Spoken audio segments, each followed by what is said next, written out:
Well, hello and welcome to Work Cookie, our weekly gathering of IOs, HRs, recruiters, and an actor or two as we try to make the world of work just a little bit better.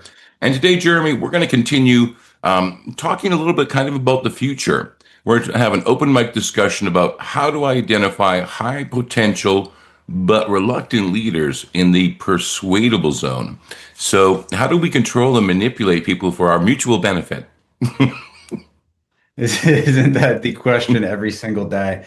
So we started off last week and we were talking about basically a leadership gap that might happen because of we were talking about Gen Z and millennials, only 6% really looking to get into leadership as they progress through their careers.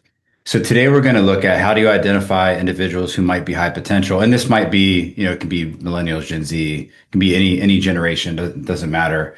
Overall, something like $166 billion a year are invested annually in basically these high potential employee programs and to develop throughout the leadership pipeline. But a lot of them really fall short because of either misidentifying some, overlooking some, poor assessments, and so on and so on. So we're really looking at the main article that we're looking at. It's called "Don't Judge a Leader by Their Reluctance." It's the Human Resource Management Journal, and I won't try to pronounce these last names. The references are in the chat today, and they will be in the show notes as well.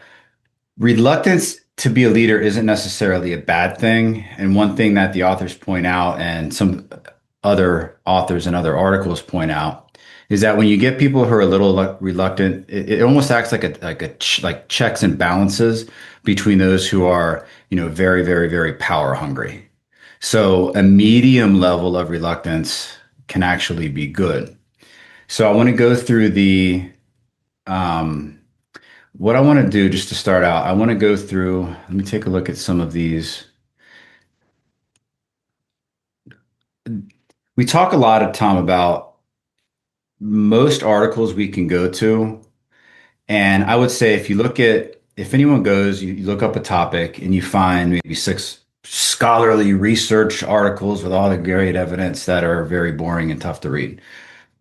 If you look at six, I bet you find one or two that can act as a blueprint. We talk about this a lot of time. That can act as an actual blueprint to structure a particular, whether it be leadership program, identifying high potential employees, reducing turnover, reducing burnout, a blueprint. And this particular article shares that as well. And I'm going to go through, there's really 7 steps, and we'll see what gets going on with the hands, but I'll be able to fill in the gaps with what these steps are. But first, one of the overarching things is many of the programs that exist are unintentionally selecting people who look like leaders. They're confident, they're eager, they're outspoken instead of who would actually be great leaders. I remember looking this up a long time ago when you have this difference between introverted and extroverted people who become presidents. And I'm not even going to say it's skewed toward the extroverted people, but one would think so. Maybe someone can look that up and add that to us, but I can't remember exactly. But I would imagine it was those extroverted people because it's the squeaky wheel that gets the grease, the movers and the shakers, rubbing elbows, et cetera, et cetera. But there's also a lot of people that are very capable for leadership, but they might be hesitant about leadership. And there's different reasons they might be hesitant. Leadership might not fit how they see themselves. They might be whatever leadership might be like in that particular company. Maybe they're kind of turned off about how the roles are designed. They're balancing different life demands. Maybe they think they're not leadership material. It makes me think of a while back. I don't know if it was in a book or I heard a story, but or if it was a personal experience, maybe it was all three. Somebody, there was an internal job posting, and this person's supervisor went over and said, "Hey, did you apply for that job?" They said, "No, I felt that if I would be good for that job and I would be fit for that job, that you would have said something to me." Because the leader never even said anything. It was just, "Hey, did you apply for the job?" So think about that too with people who might be in that persuadable zone. Sometimes they just need a little bit more of that support. Maybe they are leadership material. And there's also, and Tom, I know I was going to get to that 7 point blueprint outline. I'm not even there yet. So if anyone's trying to follow along, I'm not there yet. But there's also when you look at, I want to mention this. Leadership doesn't necessarily mean always managing people. You could have like a technical expertise. You can have project leadership. So leadership looks different. So when you're looking at what are the roles that people might be in leadership positions, it might be a people leadership position, but it also might be more of a technical project management type of role where you're doing more of the leading the tasks. And that might open people up to leadership kind of in a different, I won't say low stakes because it's still important, but a different stakes kind of situation. Um, so here's this high potential program blueprint. It's just the seven, very, very general points. First, you identify potential, not performance. And then performance is going to be how well someone's doing their current job. Potential is more how likely are they going to succeed in a bigger, more complex job later on. So first it's identifying that potential, not just performance. Next, you're looking to identify candidates with using multiple data sources. And these can be nominations, performance reviews, company award history. I'll go back to nominations. A lot of companies, it might be only the supervisor that can nominate them, but sometimes the supervisor isn't always the closest referee. Maybe they should be, but they're not. It doesn't hurt to open that up to even support staff, even sometimes, vendors that are coming into the company. All kinds of different people will have different angles, see people in different ways, and might be able to have identify leadership potential based on experiences they have. So I Well, wouldn't cone that in too much. well, let me Um, just jump in there for a second Please. because I love it when you talk about how the CEO needs to get down onto the factory floor and he needs to establish, at least some sort of personal relationship with those employees. Shouldn't CEOs and leadership always be looking for those employees in their organization who have that potential? So I don't know. As I get older and get more experience, I I start to think about things differently. So part of me still said, well, first off, it depends on the size of the company, right? Because if you're the CEO of it, right? So that's going to matter. I think yes, overall that's important. Are you saying in terms of the CEO starting to identify the leadership potential? Well, even a middle manager, if they're establishing those relationships with the people who work under them, shouldn't they always be looking for who's that next person who's going to step up, who I can groom into a leader, whether or Gotcha. not they end up working with me or another organization? Yeah, I was thinking more of different types of skip level. So yeah, I mean, having that type of relationship because it's just like, we go back to, well, I won't go with that example. But the more you open people up to conversation, the more you find out. And if you're not asking questions, people aren't talking. And if you're not listening when people are talking, they're going to continue, they're going to start shutting down. So in order to have that open type of dynamic and that open dialogue, yes, that's important. There's so much that goes on with we could talk for ages on organizational politics and all that stuff that gets involved. But overall, yes, there needs to be more of a where the CEO is a little bit more of a closer referee because let's face it, they say it's lonely at the top because it is. And how many executives are super afraid to tell the truth in these meetings and aren't really giving the full picture because, oh, well, I'll get that taken care of. No need to mention that now. So it is about building those trusting relationships with other with senior managers, so that they're actually telling you what's going on rather than what they think you want to hear. So should I let me go? it seems like I've satisfied at least a teeny bit your question. I'll just, so the rest of this blueprint. So define potential, identify candidates. Three is include a structured way to understand reluctance and its cause. And there's a lot to get into that.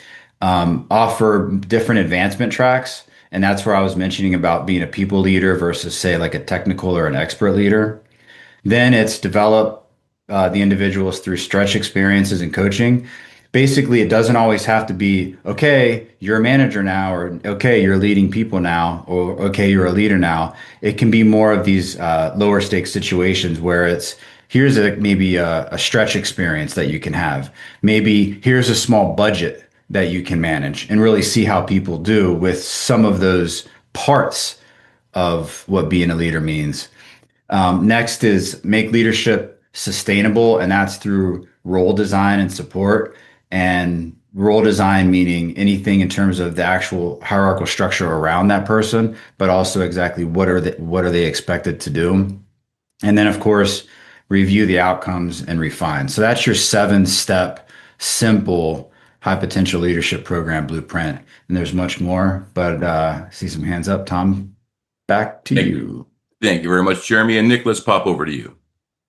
Yeah, it's the idea of high potential kind of comes down to current leadership, and a function of a healthy organization is a leader who has a view that they're working themselves out of a job or they're looking to the future to bring in the next wave. And so when you're talking about trying to identify high potential, it's going to be, probably that leader's definition of what potential is.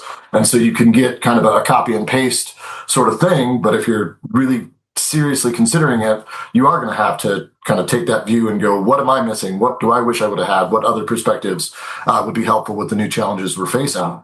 And I think from, a lot of times people just get the blinders on and they sit at their cube, or they're doing their job, they're doing a good thing, and they have no idea that somebody thinks the world of them, because nobody says it, because as much as it's nice to hear, we forget to say it.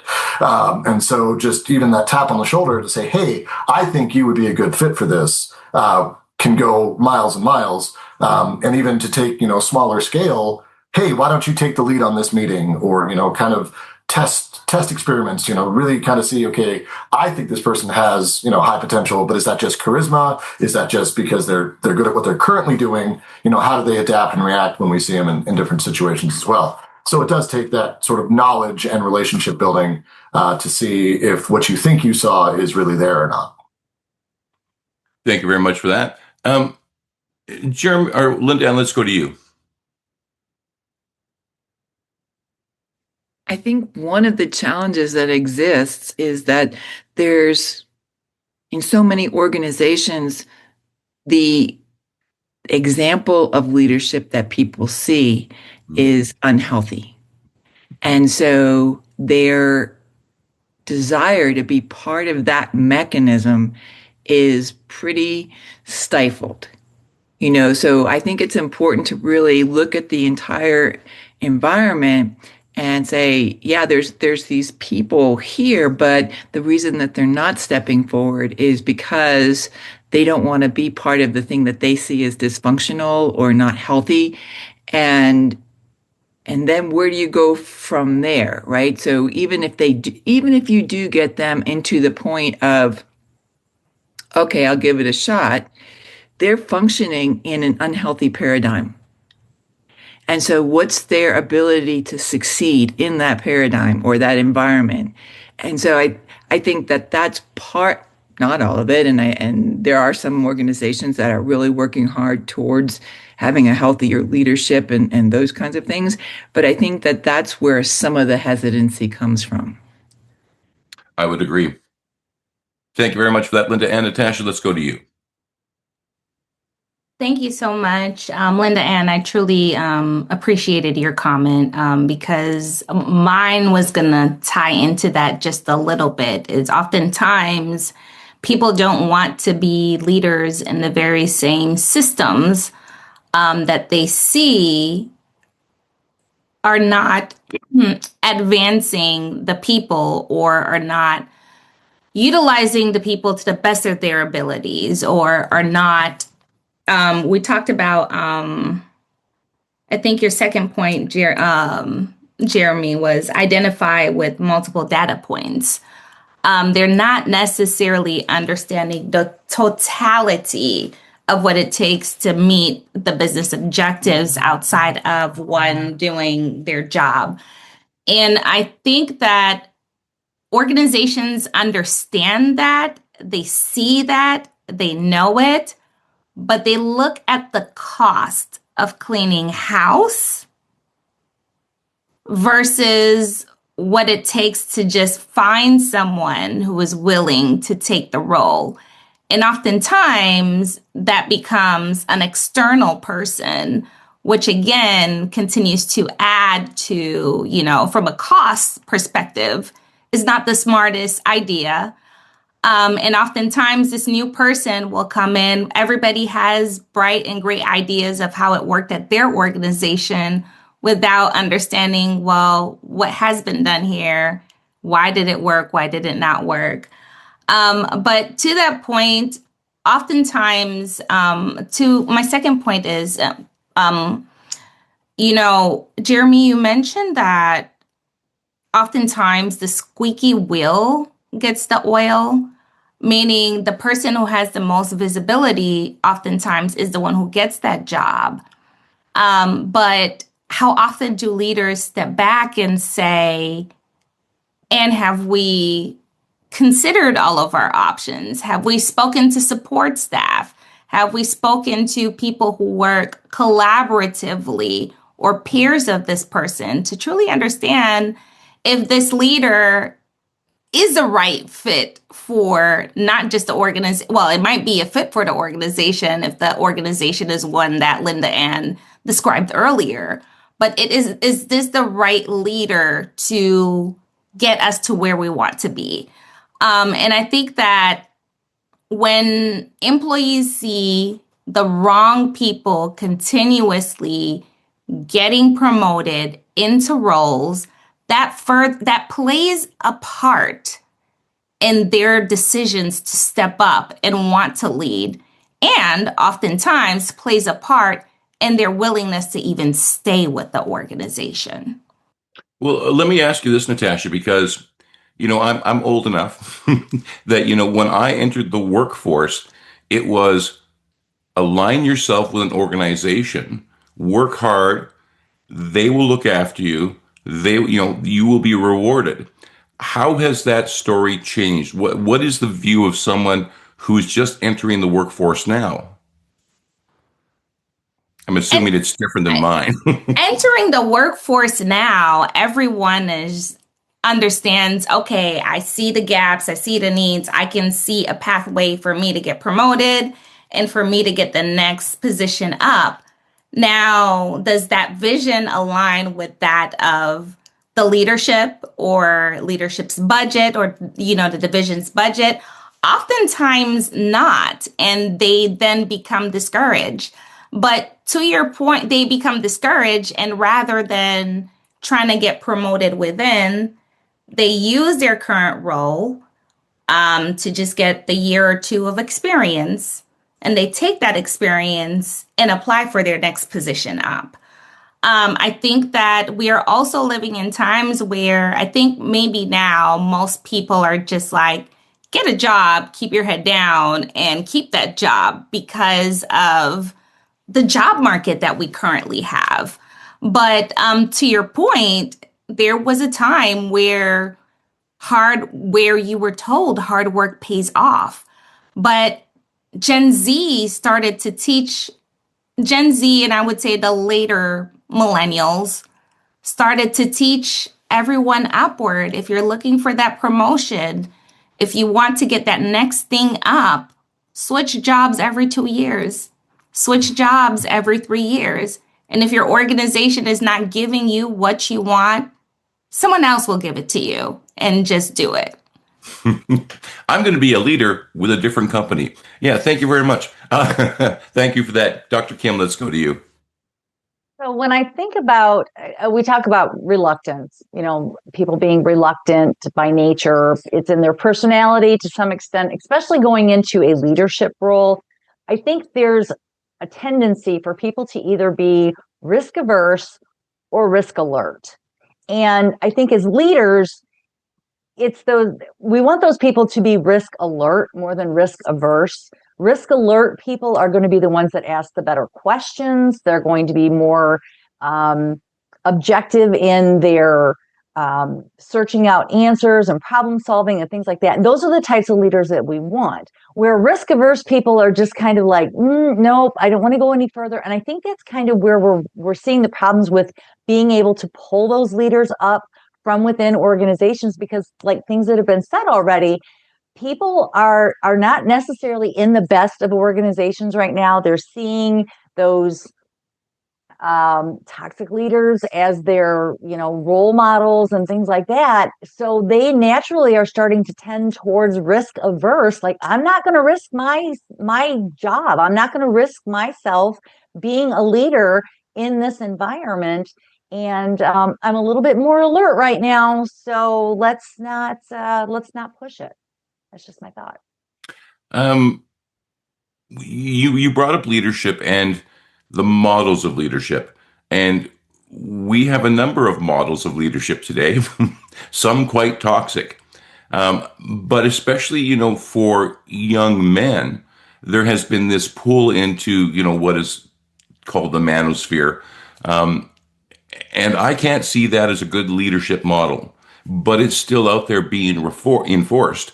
So is that something we have to be aware of when we're looking for leadership in business? That I don't think it's a very effective leadership style. So if I have someone who believes that that's the way to go, that's maybe someone I don't want to put into leadership. But that's my own personal choice. Other leaders might go powerful, strong, gets things done.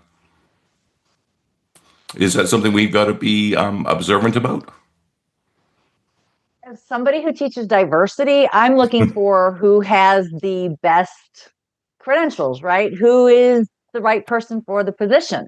I don't want to say that it belongs to necessarily a gender or a race or a religion or whatever.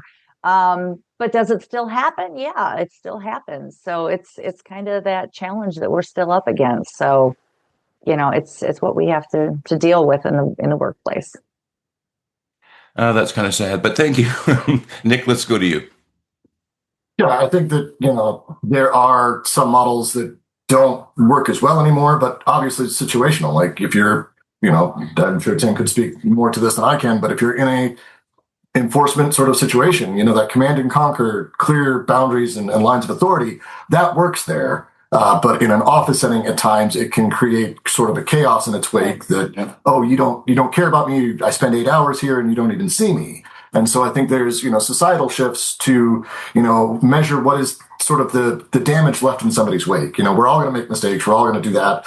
But are you the leader who's willing to go back and say, you know what, I screwed up. I mishandled that and we're going to do it better moving forward, which takes maturity and all of that. And when the end of the day, it really is the almighty dollar and what are the results, that command, conquer, take charge can get stuff done and it can look really good on paper and it can meet that quarterly goal. But is that a sustainable model if you have high turnover on the back end because people's needs aren't being met? And ultimately, what are we looking for our business leaders to do? Are they responsible in what form to the people that they hire? And is that social contract there and clearly explained in that, okay, you're a cog in the wheel. If you don't produce, I'm going to get you out of there. Or, hey, you make our product better. We're going to invest in you. And if you've got an idea, let's go ahead and hear it and we'll work together moving forward. Kind of the monolithic leader is not quite there as much as they used to be. And so it is leadership by committee. It is bringing more chairs to the table to get different viewpoints. And hopefully, we'll see these changes, generation to generation to generation. And we'll, get to a place where everybody has value in the work that they do. They find work that means something to them. But it's not going to change overnight. It's not going to change all at once. And it's a copycat league. So if something works and somebody sees that, they're going to try and implement that in their own way. And they may not have the experience or the maturity to see, 3 steps down the road, what that choice will do to the people that they're trying to lead. And that, you can compound these issues if you've got that, command and control leader in place and they're looking for a command and control leader to replace them, then that's going to just keep that style going down the line. And, somebody who could have said, yes, I can operate in your sphere and then transition to it may or may not take the call when it comes time for that promotion. Thank you very much for that. Linda Ann, back to you. So I'd like to have Jeremy talk to us a little bit about how you measure the potential for candidates. And one of the reasons, because you had mentioned that, and that to use multiple data sources and things, because my understanding from some of the things I've read and so forth is that there tends to be a gender bias in potential. Often females are hired or promoted for their experience, and men tend to be hired or promoted for their potential. And so are there ways that we can evaluate that in a more objective way to eliminate some of that gender bias in the process? Because I've seen it where in an organization that I'm working with, that there are some women leaders and there's some male leaders. The processes and how they go about it are so different. And so is it just a perception of effectiveness because the styles are so different and what they bring to the table is so different? It's a good question, Jeremy. Let's see if Jeremy has an answer. I don't, but I'm going to try. Some of the, and I'll point to some of the things that were mentioned in the article as well. So, Linda Ann, just to be your question is how do we identify? So, if you can give me your question one more time, just so I make sure I answer it, and then just don't talk around it, which I normally like to do, Linda Ann. So it's looking, one of the things that you brought up as part of the structure, the outline, right, was to identify the potential and then use data points to kind of multiple data points to do that evaluation. So my question is really, how do you do that accurate and how do you really do that? Because the tendency is to look at male potential versus women being promoted or hired for their experience. Well, they have to already have shown that they can do it, where men are typically allowed to say, I can do it.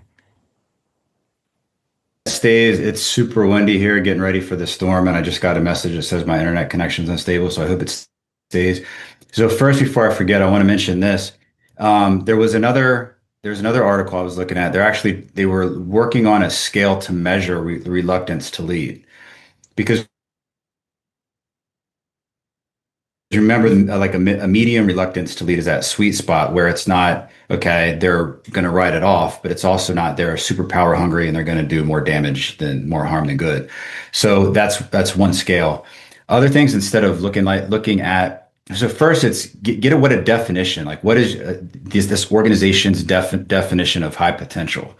The default is usually who's most visible, who has the best relationship, who is most like our current leaders, who is the most confident. And that's what people usually just default to. But having a definition of, all right, well, what about ability? Who can learn, who can handle complexity, who can learn from mistakes? The definition might include, their aspirations. They have a desire to grow. It doesn't mean, okay, do they have a desire to become, an executive or the CEO, but do they have a desire to grow? Engagement, how much, kind of like engagement, investment, how much are they willing to invest in their own career? Like how much effort to stay in the game when times get tough? What about their tenacity? So that might be something in there. And then overall values, what do they value? What workplace and other work values do they have? Their behavior, are they personable? How do they treat people? Do they have integrity? Do they have good judgment? So coming up with a good definition that you can back up against when you're identifying these people. It doesn't hurt also when it also depends on how you're finding who you're starting to identify as high potential. Do you have you might have a 360 assessment. You might have 360 interviews where you're interviewing not just a supervisor, but like we were talking about earlier, even like vendors or some other kind of like staff support, colleagues, and high potential. The other thing too, people can still be in some kind of people leadership position. I mean, it happens all the time and be reluctant leaders. I've come across this in coaching a lot, where I'm coaching reluctant leaders. So it doesn't necessarily, we're not just talking about people who aren't in that type of position. So I'm going to add in, you can talk to direct reports if that happens to be the case. But you might come up with, there might be some kind of scales where you're looking at and you're coming up with these scale definitions. It could be, let's just, for example, 1 to 5, where you're measuring those things we talked about earlier, like ability, aspiration, values, people behavior, engagement, and tenacity. So it's up to the organization to see how, based on that company's culture and their values, and what they're going to label as that high potential. And I'm trying to stay on point with your question. It's still about how do you identify and not overlook some people because of the biases. Look at different. I mean, you've got, of course, like your standard structured interviews, looking at performance history, but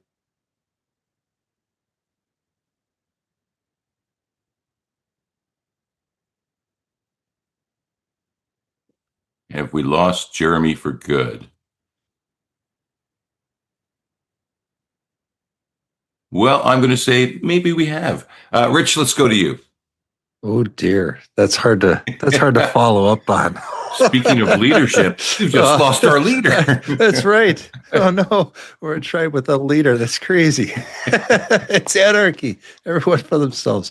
All right. So, when we talk about leadership, my mind goes to one of the one of the authors, a group of authors, right? Kuz and Posner, the Leadership Challenge, the 5 qualities of a exemplary, the 5 practices of exemplary leadership. That's it, right? And what they say is that leadership is not necessarily trait based, although I think as Dr. Morton would say, right? Correct me if I'm wrong, but there are certain preferences that people have towards certain types of work. We see that in the Holland codes, and certainly there are some things on the ocean scale that make people have that proclivity towards leadership. But if I think about like through the lens of those exemplary practices, which are modeling the way, inspiring a shared vision, challenging the process. I'm totally cheating, by the way. Like they are right. I'll put the notes over here, but challenging the process, enabling others to act, and encouraging the heart. When we take a bit of a dialogic approach to this, dialogic OD from Jervis Bush and Robert Marshak, right, where we're actually engaging in conversations in the workplace and using techniques like appreciative inquiry, such as like what's going right in the organization and why is it going right? And we can identify those leaders who, albeit maybe reluctant to say, I'm not a leader, right? But if their behaviors, right, so not coming from a trait-based perspective, but coming from a behavioral perspective, if they're, look, leaders tend to want where management goes towards efficiency and effectiveness, leadership tends towards continuous improvement and shaking up the system and challenging the process, right? So if you have people who are continually challenging the process, trying to shake things up, saying, oh, this is wrong and I don't feel right about this, but exhibit some kind of also degrees of power, such as expert power, referent power within the organization, you could, from taking that dialogic approach of asking other people within the organization. I think Jeremy was alluding to this to some extent the last, before we lost him to the storm. That sounds so ominous, doesn't it? But still, anyway, but Yeah, looking at those behaviors and then judging by those behaviors and taking an inventory. I mean, certainly you can grade that, and there are scales for that. But just Dr. Casey DeBryan, who's an OD practitioner and one of my professors at Purdue, he was on my podcast, Harmonious Workplaces, and he said, if you really want to find out what somebody's strengths are, go and ask them. like just have the discussion, and so there's asking them, and then there's asking the people that interact with them, right? So that's what I had to say about that. Well, thank you very much for that. Lee, let's pop over to you. Okay, so circling back to Linda Ann's points, I think if we take a step back from that and we think about what we know about applying for positions, and we know and a little bit of stereotyping. So stereotyping a little bit between the differences between male and female applicants. So and call it what you will, ego, bravado, whatever. Your stereotype for a male applicant is 50-ish% of the qualifications. Bam, I'm in. I'm going to apply. Female, 70, 80, maybe more before they'll even consider applying. So we're already there. So we're already in ourselves self-selecting for accomplishment versus the potential. Because the guy is saying, I got potential. I can totally do this job. And the woman's like, well, maybe. And so when you're talking, and this is obviously very, very general. This is very much generalities here, and so when we get into, because when you're considering promotions, what is that? Well, it's a job interview, basically, because you're talking about taking a person and putting them into another position. That is a job interview type situation or job application type situation. You're taking a person and considering them for another position. And so we are looking at the same things. And so when a person is presenting themselves forward, whether intentional or not, for that position, that attitude is going to come forward. And if you've got someone, male or female, whatever,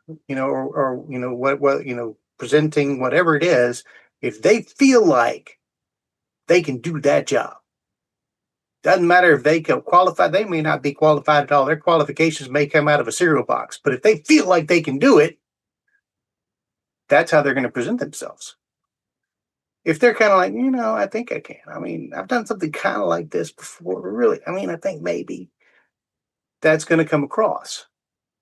And then the flip side of that is sitting on the other side of the desk. Now, we know from research and experience, we know that we tend to gravitate to those who are similar to us in some way. Now there are all kinds of, ways that you can consider this, other than just the obvious, but there could be things like, experience, previous employers, degree, alma mater, favorite ball team. There's all kinds of things that we could have in common with this person that make us gravitate towards that person. So there's already some biases going on there, could, unconscious or otherwise. So there are going to be some things that are going to lead us towards someone versus another from the get-go. And quite often, like it or not, that is gender-based. And so if you have a male person who is looking to hire someone into a supervisory position, it is entirely possible, unconscious or otherwise, that they are going to lead towards a male applicant, unless they are conscious of that potential bias and actively work to go, we're going to even the scales here. And a lot of people are not aware of it. That's why we call it unconscious bias. And so you have to actually be cognizant of the fact. In fact, we go over this in my class that I teach at CTU, that we have to talk about we have to be aware that we have biases. We have to admit that we have biases, and then we have to actively work to recognize and counteract those biases. And is bias bad? Not necessarily. It's part of us. It's part of who we are. It's part of our personalities. It is what it is.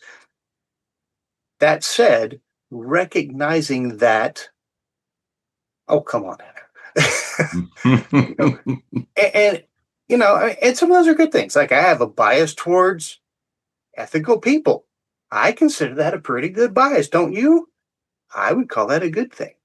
You know, um, so bias is not inherently bad, but you have to be aware that it's there. And so if you're like, well, I kind of like, if you're a sports person, you're like, well, I kind of have I got a, I got a bias towards people who like the SEC, and you gotta recognize that, and that can't be your deciding factor. Well, well, I'm a basketball fan. Oh, I hate basketball. Well, hey, that can't be your deciding factor. So you have to recognize these things going. And this is one of the ways that these standardized interviews can be so crucial. Standardized questions, some grading scales that are standardized so that you can come from a place of equality. This is where that big E comes in, where we're actually talking about what it's supposed to be, where we're actually using a level playing field. We're actually using a level playing grading scale. So that we're saying, okay, what are we really looking at? So we're getting an accurate picture and not saying something that, may not necessarily matter to the position. Because, I've had male, bosses, I've had female bosses. Some of them were fantastic, some of them were not. Their gender had nothing to do with that. It just happened to be one of their characteristics. Let me ask you, Lee, in your experience, if we're talking about, someone in your position as leadership looking for potential future leaders, do you need to work a little harder with some of the female employees to get them to even consider a leadership position? Sometimes. I'm gonna go with our standard answer. It depends. Because and this goes down to, you can get down to the big five and all this kind of stuff. The extroversion and content. You can go through all the different factors of the person and their personality. I have had women walk in the door going, "I'm going to run this place." I don't need much convincing there. And then I've got others that are like, not sure she should even be allowed in the room. She's going to take a little work, and but I've also had men that have had the same kind of issues, and when you're in a male dominated industry, and obviously, being in the Navy, that's still a pretty male dominated industry. There are some women in there who, they quite frankly scare me. And then there are others that are just not sure they're supposed to be in the room. And you have to work on those. Because a lot of them really do deserve to be in the room, a lot more so than some of the men that are in the room with them. And you do have to work on those because, by God, they're worth the effort. Thank you very much. It comes down to any person, men or women. You have to recognize, and going back to the potential, you have to recognize, is this? Juice is the juice worth the squeeze. It's a judgment call. Sometimes you guess wrong. Yes, you do. Thank you very much, Lee. Nick, back to you. Yeah, to Lee's point, owning and acknowledging your biases is a great starting point. And if you find yourself chasing the squirrel of the SEC, or they love the rival team, so I don't want to work with them, things like that, you've got to always kind of bring it back to probably an organization's best friend when it comes to hiring, promotion. Is it job related? Is the quality we're looking for tied to the actual performance of the role? And when you start to strip that down and go, this is what we're looking for, you're going to focus your vision on what we need that person in the seat to do.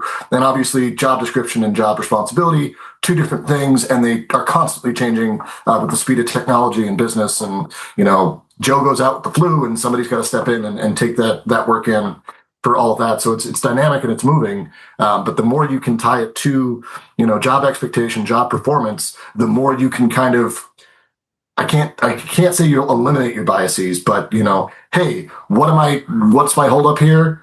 Is it a question of gender? Well, does that make a difference as far as the job itself. And so I think that question, helps us drive to the standardized interviews. So it is a truly apples to apples comparison, trying to, and it's not fair and it's never going to be, but we do our best to make it as fair as possible. And so we take that, and if you can get leaders to stick to standard answers and scales and not get drawn into the small talk and the charisma, the distractions that happen, and even, oh, we missed out on this candidate because we didn't ask them about, a crucial job function to that.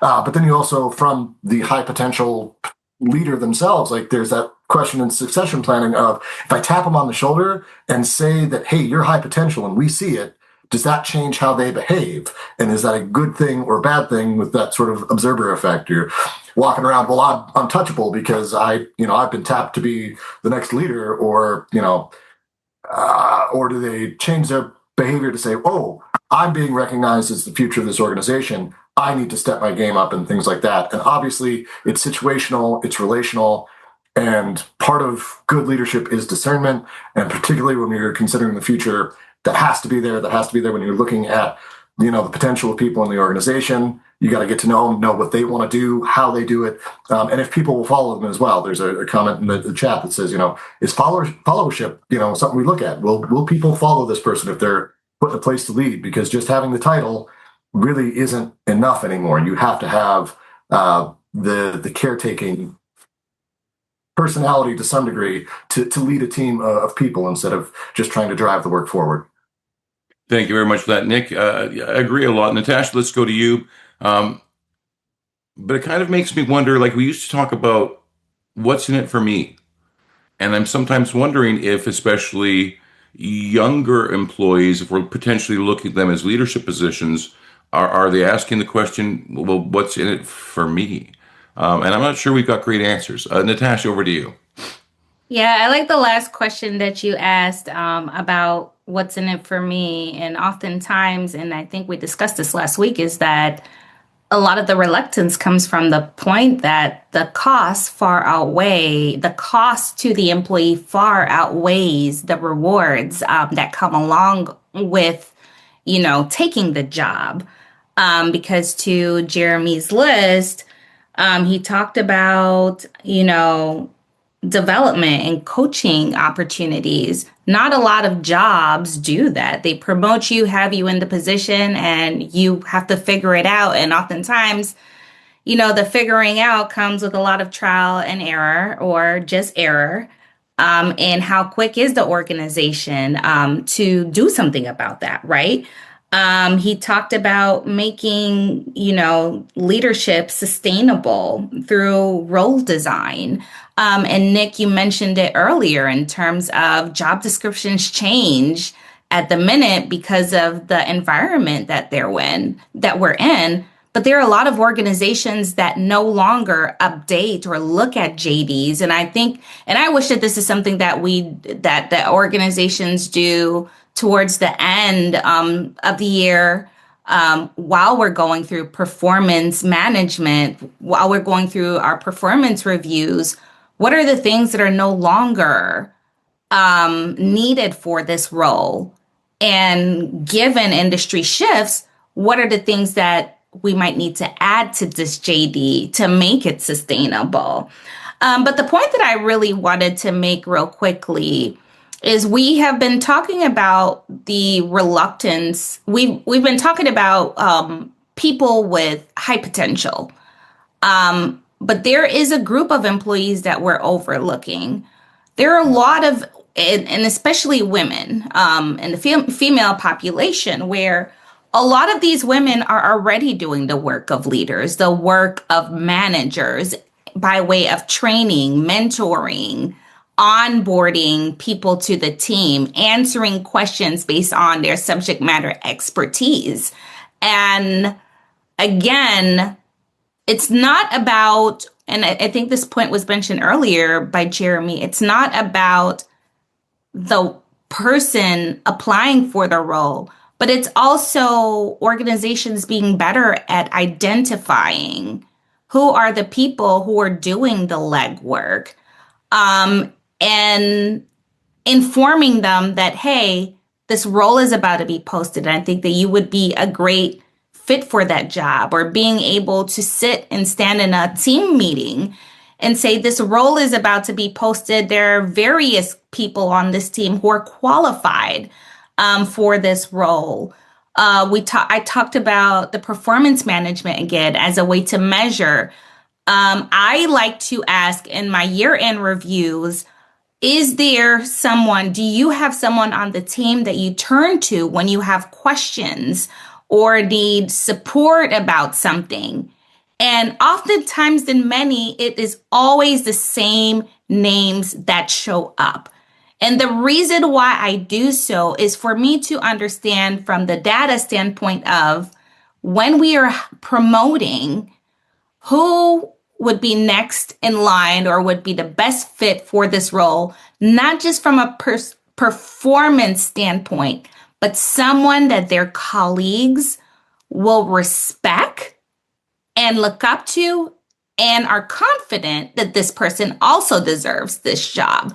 And it's not just from a standpoint of likability and popularity, because we're no longer in high school, but those elections, those nominations, someone saying, and every time I needed help, I go to Linda Ann. I worked at so many organizations where anything pertaining to my job, I did not necessarily get from my manager, but from other senior members on the team or even outside of my team. And so I think that organizations really need to look at not only who is qualified or who has the potential, but who is already doing the work and that we're not rewarding. Because when employees see and observe that people who are doing the work are not being rewarded, that discourages them to actually do the work. And in turn, they do the bare minimum or what it takes to maintain their job, because going above and beyond is not something that is acknowledged. And organizations train their employees to think, act, and produce that way. Thank you very much, Linda Ann. Yeah, I love that question, Natasha, that at the end of the, your wrap ups or whatever, because that is an important insight. And a lot of times it's insight that we don't typically have when we're in the leadership role. So because of maybe what the distance is and so forth. So I think that's a great question. One of the things, and this has to do, Nick brought this up a little bit, is really when you're looking at who's the next person in line, are you doing that based on your current organizational context or the one that you want the organization to be in? For example, if you're not looking at your strategy, your organizational strategy, and making sure that it's beyond your operational goals, but it's a true strategy for moving the company forward and into one that will succeed in the evolution of our society and culture, are you choosing that next leader who might be with the organization, if you're really lucky, 7 to 10 years? Are you picking the person who's going to fit into that paradigm or structure versus someone who's just in the current status quo? And then if you do choose someone who is a good fit for where you want to be, will you support them through the bumpy road that comes through that transformation? Right? Because it's not easy, and you have to ruffle feathers, and you have to go through you have to make people uncomfortable to get them to where that next level is. And are you going to support them well through that process? Oh, that'd be nice, wouldn't it? Thank you very much for that. Nick, over to you. Yeah, I think there's, you said, we're not doing a great job of convincing these high potential leaders what's in it for me. And I see that all the time. The hospitality industry, you've got somebody who's great on the floor. They're great with guests. They have the highest sales. They're doing everything right. And you say, well, that's the person we want in charge of stewarding the culture. Let's make him a manager. Let's put him on salary. And anybody who's good at their job in the service industry is going to go, no, thanks. I'm not taking the pay cut. So I think as part of the strategy, you have to get people who maybe just focused on the short term. What's in it for me? Well, I just see a pay cut. I'm not doing that.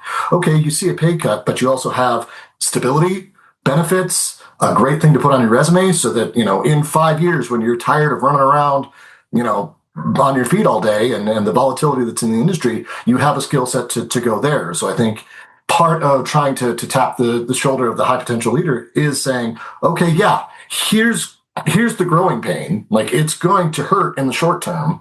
You're going to have to put in extra effort to study. You're going to have to learn the next role, or you're going to have to take a pay cut or whatever.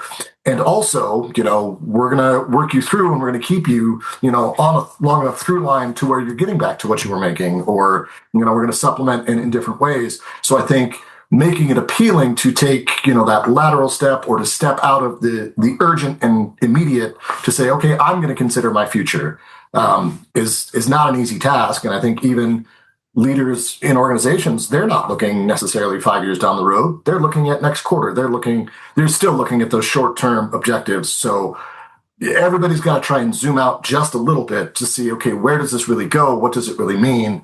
And as always, that means sitting down and knowing what you want it to look like and how you want to get there. And that takes a particular strategy and adaptability, because strategy is going to go out the window as soon as, the next crisis hits. Do we need to change the narrative a bit where, when I was out looking for, employment as a younger man, it was about finding an organization that was going to groom me throughout my career. And so, that idea of you could be connected with an organization for your entire work career, do we now need to change it for new people coming into the workforce going, we realize you're probably not going to be with us for your entire career. What we're offering you is the opportunity to train you, to develop you for your next position, more than likely with another organization. So we're not here for a long time. We're here for a good time. I think it's already here. That 30 years and a gold watch, that's out the window a long time ago. And so I think you have the labor force sees that, and that's where you get this. Natasha mentioned it's better to make a sideways jump and stay with an organization for 3 years and then make another jump. You're going to climb that earnings ladder faster. And that doesn't necessarily consider, ideas like legacy or impact as much. It really does look at the financial gain to you. And I think organizations slowly but surely are starting to see, well, we've got to develop them while they're here. And that risk of what if they leave, you're just going to have to eat that, because from the labor market standpoint, you broke the game. So we're going to try and take some power back there. But I think that if you want to be an organization that focuses on development and training and, forget the cost, it's worth the benefit. If I get it for 2 years, great. If I get it for 5 years, even better. But I think that the cost, the front end cost, is what is always seen, and the impact and benefit of having somebody who is a better communicator, who knows the system better, those ripple effects get lost really, really fast. And then that sunk cost idea of, if they leave, I invested in them. How dare they leave me like this for a better opportunity?